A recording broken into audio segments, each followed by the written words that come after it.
Yoi! So I watched Made in Abyss and I felt obligated to talk about it. Just a heads up, this is going to be pretty much completely unscripted. These are just my thoughts as they come in, and I feel like I easily look. I could have done like an actual YouTuber thing and scripted this shit, but I feel like it's gonna come out more raw and more fun and just more natural if I just talk about it like naturally and I don't try to rely on a script too much. I cannot breathe the same sentence of saying Made in Abyss without saying Kevin Pangton. Bro, I would suck the ever-living soul out of this man's dick to get 1% of his talent. Like, every time it came on, projectile semen was all over my fucking room. I mean, I'm not alone on that, right, guys? Right? Right? Like, I'm sure that happened to most of you as well. Okay, so to start off, I watched the movie. It's movie 3, and the other 2 movies are just anime, but, after season 1, you go to watch the movie 3, and then you go to season 2. Don't know why they did it like that, but personally, I'm cool with it. Like, it was great animation. Oh my god, it was such good animation, dude. But yeah, okay, the music, right? That's what we're talking about. Like, oh man, I gotta cut it down. There's gonna be like a 20-minute segment of me just praising and shielding for Kevin Pinkman. I don't know how to say his name. Yeah, the dude on Trash Taste. The dude from Trash Taste. It can't be overstated enough, sorry. Just how integral this dude's soundtracks are to every scene he puts it in. I'd say like maybe 70% of the anime had a soundtrack to it. And that shit was beautiful. Beautiful. Like, masterclass touch. Absolute masterclass touch. I know it's just me sucking this man's dick off, but, like, he deserves it. He deserves it. Like, how can I not? Like, okay, like, especially in the movie, I feel like I don't know, like, it did so much for the anime. So, like, it elevated every scene. Like, I feel like, I mean, you know, right? Like, music helps with every scene, obviously. Like, anime openings, like, you know, like, obviously it helps, but like it doesn't, like, you don't understand how much Made in Abyss's rating goes up with Kevin Pangton's work. Like, it just made like every scene so much better. I don't want to go into the same thing again and again, but like every fight scene, like, this man, like, I heard, I watched the Trash Taste on, like, how he comes up with it and how they ask him. Basically, I don't even think he watches the anime. They're just like, yo, okay, yo, this is gonna be, like, a sad scene, so can you just, like, make something sad? And, like, he's like, I bet, like, then his, like, keyboard just goes on fire, and he's like, damn, yo, let me just make up a masterclass real quick. Like, it's just crazy how good this music goes with every single scene. Like, oh my god. Yeah, like, that movie was total cry porn near the end, dude. And, okay, to talk about another thing, basically, basically, to talk about it, they have to get past almost the gate, to go into the 6th layer. They need either a white whistle or they need a white whistle to blow, let them go through. So, you know, they were kind of like, they were stuck. For some reason, I know it's a child, but like, okay, I know this is her personality. Riko, she was just like, well, yeah, but I just thought it'd work out, you know? Like, and then she cries about it because it doesn't work out at first. I'm like, bitch, you made the sandwich. Okay, obviously you can't plan, and especially it's her personality, she doesn't, but obviously you can't plan. Like, this is like the 5th layer. No one goes down here. Not the 5th layer, but the layer after this. If you come up from the 6th layer to the 5th layer, you lose all humanity. You just die. You just turn into like a monster. It's crazy, man. It's fucking crazy. But yeah, that movie, like, oh my god, like, the fight scenes were phenomenal. The cry porn, phenomenal. The characters, phenomenal. Kevin Pangton, as always, my man hit a masterclass. Oh, sorry, I gotta not go back onto that topic no more.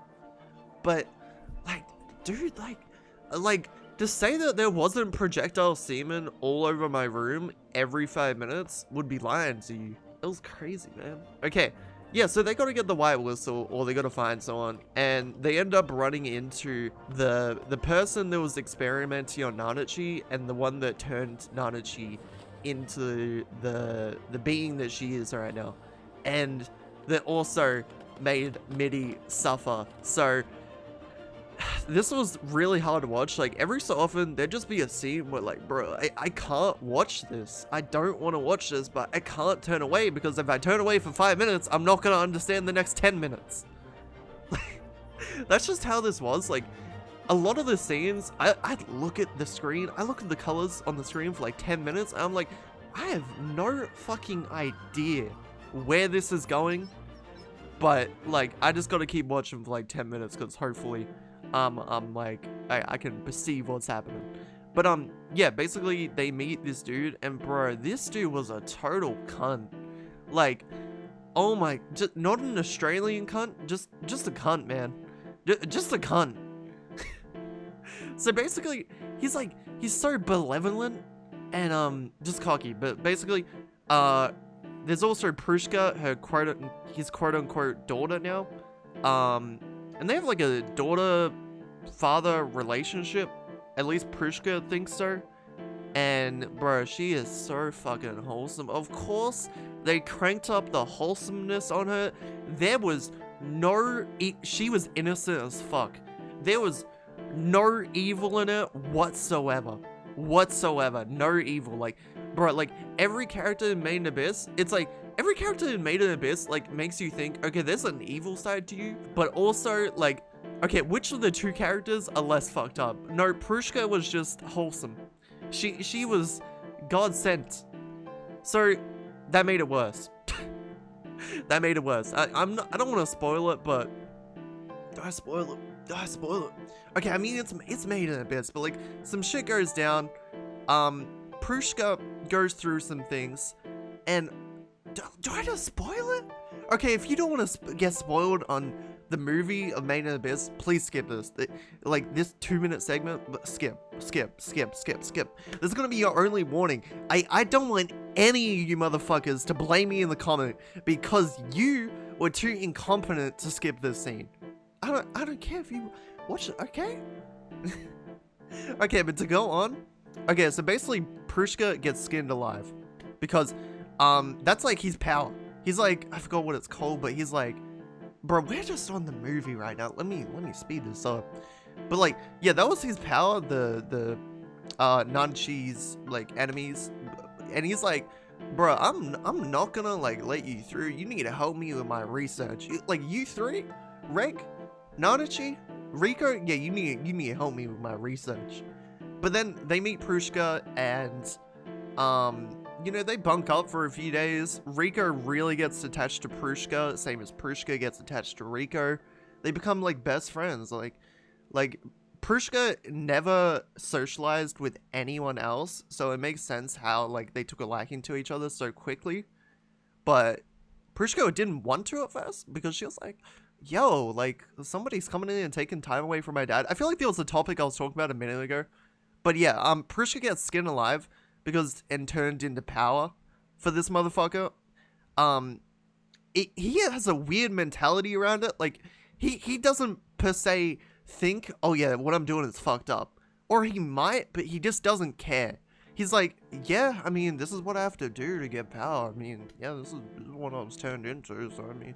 But the fight scenes, oh my god. Reg gets a power-up, which I didn't know was possible, but he gets a power-up.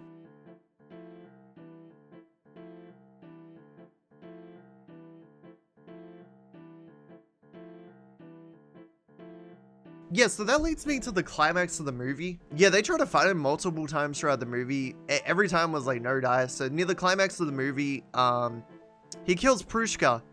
He fucking murders, skins her alive. And like, the fucked up thing is, oh yeah, by the way, they took off Reg's arm as well. So that was kind of fucked up. But yo, the really fucked up thing, they skinned her alive. And the way he does it, like, he makes sure, like, he takes off every limb and makes sure they're alive, and like, it makes sure they're alive to feel it. Not out of any sick thing, I don't think, but that's just how his, like, he gets the power, and that's how the process is. So, when we saw that, like, oh my god, just the crying, the accumulation of things, oh my god. But then, basically, you know, they defeat him near the end. It was, bro, I was close to blowing my eyes out, I'm not gonna lie. It was crazy, man, it was crazy. Crazy good, though. Like, honestly, it was like a 9 out of 10 movie. My bias is pushing me to 9 out of 10. It's probably an 8 out of 10, but it was really fucking good. Really good. So then, I think that's enough. Like, the accumulation of the OST was obviously fucking beautiful in a masterclass. What more can I say about the movie? Yeah, this is just me rambling right now. But anyway, let's get on to season 2. So basically, it starts off at the end of the movie. Prushka gets turned into stone. Rika gets the white whistle, which is Prushka. That's her, like, wish to help Rika or whatever. So, you know, all's well as it ends well. Still depressing as fuck, but, you know, it's all good. It's all good. And then we go into the 6th layer, which is like a water thing, and then you go down. And then, it turns out there's, like, a city of monsters, which is really unsettling for a while, because you don't know what their goal is or their intentions until, like, episode 6, and even then, like, again, like I said before, like, I could watch for, like, 10-15 minutes, and I don't know where it's going, because I don't know what the boundaries of Made in Abyss are. Nobody is really safe.